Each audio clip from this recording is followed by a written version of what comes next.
Welcome into our overtime segment here at SportSource.tv. Appreciate you joining us. It's brought to you by Blue Smoke Cigar. You see right there on the monitor there on my desk. They are located right off Kingston Pike between South Peters Road and the Rafferty's there. It's a great place to go and enjoy a cigar, have a chat with your friends. They got the leather seating, the TVs, and this afternoon people can go in there and chat with their buddies and watch the TVs as everyone's talking about the new coach and who the new coach is going to be. Because as our show was ending, thanks, UT.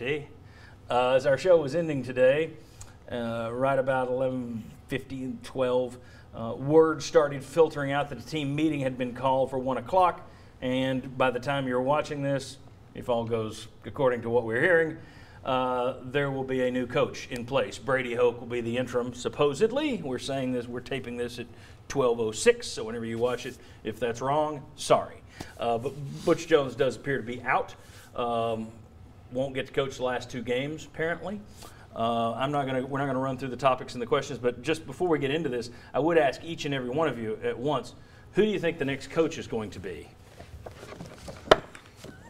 Oh, wow. It was almost like that was planned. Gruden, perhaps. All right, so in all seriousness, your thoughts on Butch Jones. We knew it was coming. We said the Kentucky week, it was just a question of when, not if, and we were all waiting. Hard to survive a 50-17 beatdown to a program that is inferior to Tennessee. I mean, let's face it. They have had a good run under Gary Pinkel, had a very good run under Gary Pinkel, and Tennessee's been on the decline. You shouldn't get popped. I mean, this isn't the first time they've been whipped pretty good by Missouri since Missouri joined the conference. So you can't have that kind of loss. Thoughts on the firing of Butch Jones? As we talked about on the show, at this point in time, you have to make this move. You're actually doing a disservice to Butch Jones by not firing him at this point and his family. Really and truly, you have all these people that are a lot of animosity towards him right now. As soon as you make that decision, whether he'd stayed, obviously there's going to be interim head coach is what we're hearing. It just takes the heat off and takes that calm down so much more. So, good for them to finally make this decision. It's about time. They had to do it this week. I don't think they had any other choice. Agreed. And I think I'll say too is it's we appreciate the things he did. Where we're at now is I think is a heck of a lot better than where we were back in 2012. But at the same time, it's the right thing to do. It's the right time to make the move so that Tennessee can again take that next step. It should be, and we'll see what all comes out. Usually what happens when a coach gets fired, everyone who had any kind of problem with the guy airs the dirty laundry, and because people will want to believe it, it will be taken as gospel truth. I talked to somebody who is a long-time UT athletic department person who's worked around the football department for ages. He told me earlier this season, while it was time for Butch Jones to go, he'd hit his ceiling, and this is someone who really supported Butch Jones. He also said this fan base should thank him. And there are a lot of people who've spun it that he's a bad guy and he's a dirty liar and he's punching kids and strangling kids and everything. Okay, I don't know about that. But when I have a guy who's been over there for years and years and years who I know, and he tells me this program is an easier sell now than it was when he came here, all right, he did part of the job. And for the last 2 years, people can say 9-4 is trash. I've heard that again and again. If you're top 25, that's not the goal at Tennessee. That's not. To give you an example, he finished in the top 25 the last 2 years. Okay, 2 out of his 5 years he was top 25. I had somebody send me a list of all these coaches, Mike Norvell and stuff. All these would be an upgrade over Butch. Maybe on game day, but in terms of this nation, active coaches over the last 5 years who finished with 3 or more top 25 teams, there's 16. 16, that's it. So wow. Now you can measure it. I don't think he's a great game day coach. I think there are other issues you can say, okay, not this, that's okay, but not here. Got it. But if you're looking for, it's trash, he hadn't done anything since he's been here, if you went out and said, let's find somebody who's been more top 25s, you're only going to find 16 of them that are active. So that tells you it's an easier job, should be an easier sell this time around. Will it be? Don't know. Thoughts on where Tennessee goes from here? Everyone thinks Jon Gruden. There's a chunk of people who believe this. I do not. And I said a couple weeks ago, Tennessee has talked to him. I don't think John Curry has. I think that people representing Tennessee have reached out to him. I think he toys with it every time they call him. I think he loves Tennessee as much as everyone thinks. But I don't think there's a deal that's been struck or a deal that's been done yet. We'll see. Be happy to say I'm wrong if they're wrong. How realistic is the Jon Gruden thing, just in your opinion, guys? Well, Sterling, you've known him for a long time. Coach Gruden is a friend of mine. He was also my coach as a graduate assistant when I first came to Tennessee. I'm a friend with his son, who's attending University of Tennessee right now.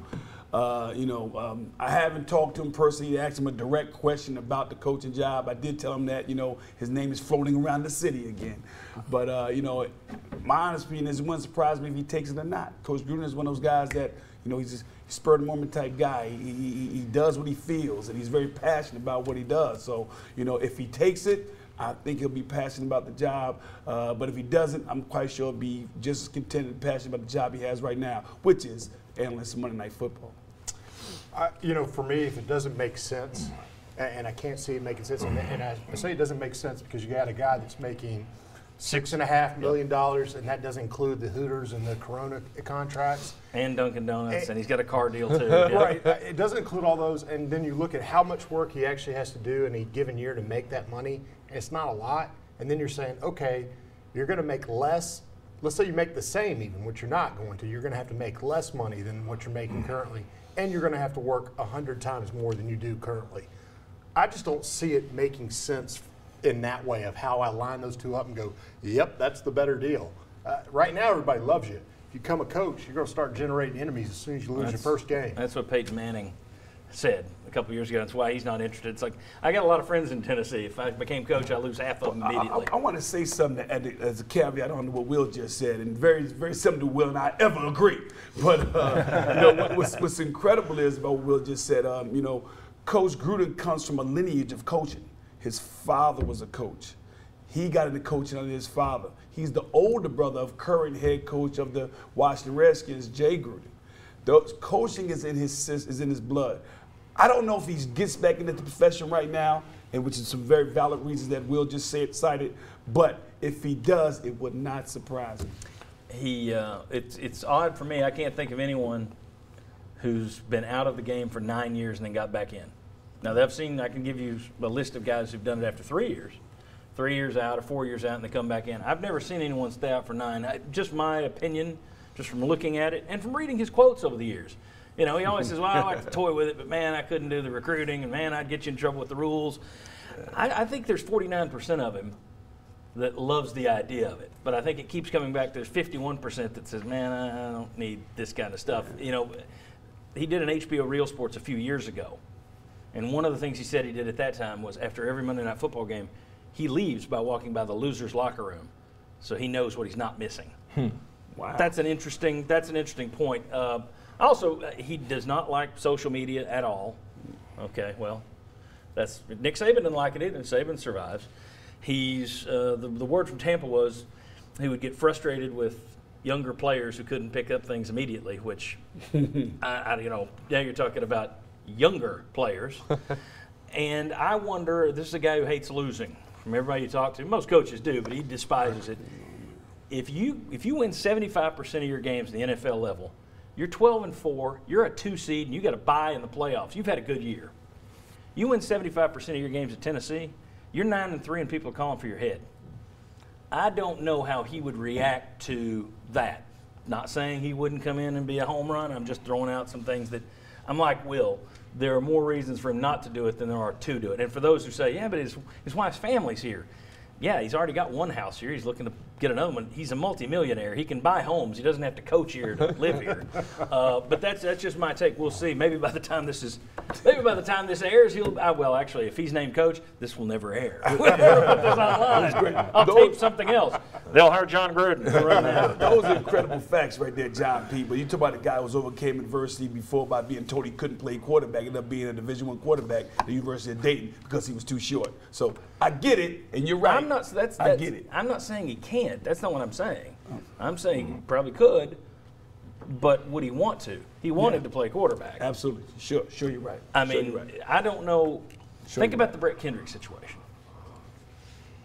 Now, you can go to the pros, people get injured, and you move on. It's the organization dealing with that kid, that player, and his agent. UT, some kid gets hurt. You dealing with mamas and daddies. And it's not just kids that get hurt.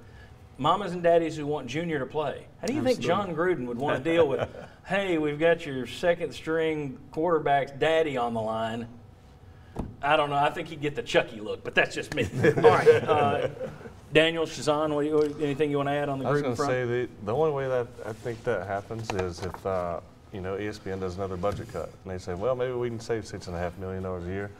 Other than that, I think it'd just be crazy to leave that scenario. And even then, I think CBS, Fox, and NBC would jump right over. And he still have his FFCA too. And there are rumors too that ESPN could drop the Monday Night Football package. From what that was one person wrote a story. Would they do it could it come to that point? Well, here's the deal: when the contract is up, was what was written. Contract's not up for 4 more years, so they can't just nix it. I don't believe. Yep. All right, Shazan, your thoughts? Were you over there? Yeah. Gruden was already gone as a GA by the time. Actually, the first time that I ever come to the University of Tennessee, Gruden was the guy that I was sent to come and pick up my paperwork from. Yeah. He made me in the old Stokely's. I'm just ready to, regardless of which way we go, I'm just ready to move on and get back to Tennessee's football. That's I think I enjoy it way more as a bystander than I ever did playing the game. So I just want to see us get back, start winning, and everybody be happy. All right, look, you may be wondering what this is. All right, next week on our show we will unroll this. Thank you, Tennessee, for not doing it at 10 a.m. this morning, so I could have unrolled it, and we did this today on the show. That is 60 names, 60 candidates. Now, wow. Are there 60 legitimate candidates? No. This includes some people that people say, we ought to ask that guy. Well, we put it on the list just so we can come back and say, there ain't no way he's coming here. We're going to take this list. And I put some far-out names on here, too. Because here's the deal. When Philip Fulmer was fired, nobody said that day, I bet Lane Kiffin is where they'll go. That was left field, and Curry was involved in that. So I put some left fielders on here. Everybody always talks about a UT guy. We got UT guys on here. We're going to put that on the big board, and next week, tons of the show is going to be dedicated to going through these guys' resume, talking about who they are, nixing it, and taking that 60-man list down to a more realistic 6-7-man list, okay? That's next week. It's right here. Sorry we couldn't get to it today. I was praying they would have made an announcement at 9 or 10, but they called the team meeting earlier, or later than that. All right. Do you want to see, or does it matter, what style new coach brings? Does it matter to you? Because right now everybody's talking about this rinky-dink spread. Everybody wanted the spread. They were tired of that old-fashioned football. Then they wanted the spread. Now the spread hasn't worked this year, so nobody wants the spread. Do you care? I want the I formation. Give me the I formation. Okay. I think when you look at, You've narrowed your list of candidates. Yeah, I know. Big time. Considerably. But I think when you look at your teams that, have shown improvement and have been winning most of your ball games, at least at the elite level, most of them run, a slower paced offense, whether it be spread or, pro formation. But Alabama's having great success, still running that pro style offense, mixing in a few elements of it. So I think that's where you have to start with it. Okay. I spoke with John Majors a few weeks ago, and he said he'd run the spread. So, if he's going to go from hardcore I to the spread, I'm going to say the spread. Of course, it's close to his old single wings with that spread. I'm going to say this. I'm going to watch a guy's tape and say, does he adapt his offense to the players he has on the field? That is the biggest thing. Yes. I don't care if you run a spread, I formation. Yes. If you got 2 great running backs, you figure out how to get them on the field. If you got 4 wide receivers, they're going to be on the field most of the game. Right. You take what you have and you adapt your system to those guys. It's amazing. You've seen history. Stir the Pearl and Willie Raincloud agreed twice in one segment, baby. Bananas. It's bananas out here. The biggest job any coach has is coming into this university is evaluating talent and having that talent evaluated to a style that can be productive on the field and win games for Tennessee. You look at a guy like Urban Meyer, and he's not coming. I've had people say you should call Urban Meyer. I really have. Okay. Urban Meyer is exactly what you're talking about. He arrives at Florida. He wants to run that Tim Tebow spread, same offense he's running at Ohio State, but he's got Chris Leak. So what do? I adapt it. First year, we're going to be more of a pass. We're going to still be spread. We're going to pass out of it, and we're going to be more of a passing offense. We're not going to do as much of the zone read. The next year, you get Tebow. So then Leak is your passing guy. Tebow comes in on your 3rd and 4th and 1s, and you run it. That's a guy who adapts. Another guy that adapts, Nick Saban. Yep. Who would have thought 5 years ago that he would have ever adapted any of these spread principles? That was not his thing. You know, he hated the hurry-up offense. Then he saw that, okay, well, this kind of works, so they started using tempo a little bit. The best coaches are the ones who can take, well, the old Bum Phillips line. He can take his and beat Yorn. He can take Yorn and beat his. The best coaches can do that, and the problem is, good luck finding those guys. Yeah. It's difficult. We just mentioned the two coaches of our era that are maybe the best of all time in terms of Saban. Hard to uncover those diamonds in the rough, I don't think. Well, what I think is going to be interesting also, John P., is the matter of position changes that may happen with the arrival of the new staff. I think there's going to be some position changes. I think offensive line, especially. I think there's some defensive linemen moving.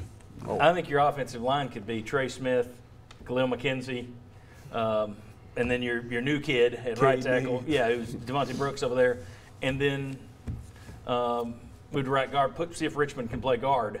And there you've at least clogged up a little bit of the huge hole that's left at offensive line for you. But yeah, I think there are potential changes all over. It'll be interesting to see who comes back if people come back. Like, I wouldn't count on Juwan Jennings coming back. You might have a few linebackers that get moved to defensive end and pass rushing situations too. In terms of money, do you think money guarantees happiness? I don't. No. Look at Jim Harbaugh. I mean, there are people that say, well, if you just throw the money, you'll get somebody, and that's not usually how it works. Well, money is, okay, first of all, get as much as you can get, but that's not the solution to the issue when it comes to athletics. You got to have the love. You got the love, and you got to be dedicated. Then you got to believe in what you're teaching the kids to do. Then the kids have got to perform. That's a long line of things that have to happen to a successful program, and we've got to really analyze this hire to be able to put those things in place to get to the point where Tennessee wants to be. All right, would everybody here make the call to Jon Gruden and try and is that who you call first? I would put him on the list to make a call, but I'm not necessarily saying he's my guy right off the bat because he hasn't coached in college since he was a GA. I know was a great pro coach, but he hadn't done that in 9 years. I just think in college, and he was fired from that last job. The college is about recruiting and about going after mamas and daddies as much as it is kids and evaluate talent. Can you get that kid's mom and dad to let you come there? For me right now, he'd be on the list worth a call, but there'd be other guys that have more relevant experience within the last decade. Would Chip Kelly be on lists here to call? Their fan base want Chip Kelly and Jon Gruden. If it's not one of those two, you're going to have people ticked off. I'm acquiesce to that one. I'm going to let the people that make the big money make those decisions. Come on, Chip Kelly. He was at Oregon for 4 years. He took over a good program. Yeah. Did well with it. Left under an NCAA cloud. He would definitely be a call. I mean, there's nobody. I would have the phone calls with as many guys as I can. I'm just saying I wouldn't go throw it because this guy had a pro experience. He's my guy, and that's what I'll take. I think I have to look at a lot of different things within this kind of thing and say there's a lot of factors that are going into play, and it's not just, wow, the fans think that's a good name and he'll have real excitement on a press conference, because that can happen. It doesn't mean they turn it into a good program. Whoever it is, he's got to be very, very good at evaluating talent. I think that in the coaches in the SEC right now, I think we're having a lot of people really don't know how to evaluate what they're seeing. And one thing about a kid is you got to look down inside of him. You just can't look at him. Because he's 6'8", 6'9", 308 pounds. That means nothing. What is he going to do when he gets hit in the mouth? You know what I mean? And at the end of the day, that's what football's about, being tough. I think like you said, though, you got to give him a call because, again, you've got the opportunity to bring in a coach that, yeah, he had the NCAA stuff, but at the same time, he was able to keep that program extremely relevant for multiple years. So like Will said, you have the phone call, see if he's interested, and then make a decision. All right, next week on the Sports Source, and this one's been kind of crazy. I was hoping to run next week's show today. Actually, I was hoping to run next week's show back after the Kentucky game. I thought that they would have made the move then. We were prepared to do the show. For the last 3 weeks, I've had 2 shows ready to go at a moment's notice, and unfortunately the moment came right at the end of our show today, so we couldn't really do a candidates show. That's what next Sunday will be. On the Sports Source, 11 o'clock. We'll also talk a great deal about it on Fox 43 and our Sports Source kickoff next Saturday at 10:30. guessing we'll be talking about it on the Pigskin panel with Jimmy and John Wilkerson on Friday, Mr. Overstreet. But trust me, we'll have a ton of information. Thanks for watching today. Thanks for checking out the Overtime. Hopefully everything that we've talked about here actually came to pass earlier today while we were recording this. All right. We'll talk to you all week long. Follow us. See you. Bye.